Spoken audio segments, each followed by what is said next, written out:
বিসমিল্লাহ।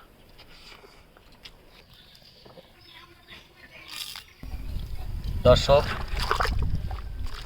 বাড়ির পাশে আমাদের খেতে অনেকগুলো শাপলা হয়েছে। বাড়িতে নিয়ে দেখি কি দিয়ে রান্না করে, দেখা যাক। আপনারাও সাথে থাকেন। খেতে কোনে শাপলা লই আইছে।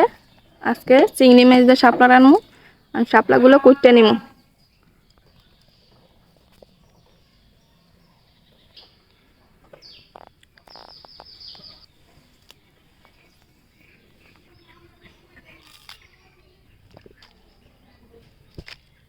শাপলা কটা হয়ে গেছে। এখন শাপলাগুলো ভালো করে ধুয়ে নিমু। শাপলাগুলো দিয়ে দিমু।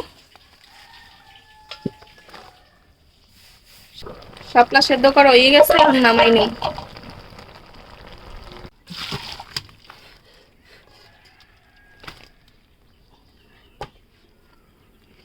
তেল দিয়ে দিলাম, পেঁয়াজ কুচি দিয়ে দিলাম, চিংড়ি মাছ আর চিংড়ি মাছের জোগা বাটা দিয়ে দিলাম।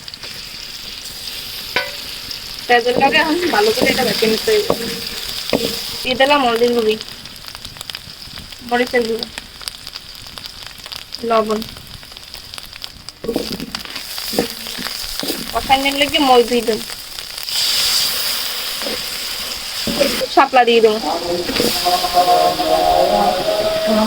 ভালো করে নাড়ে মশলাগুলো মিশিয়ে দেব।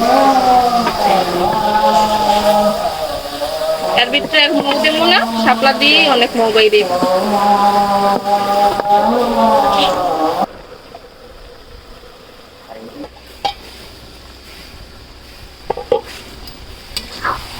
শাপলা রান্না হয়ে গেছে আমাকে, এখন এই যে নামাই নি।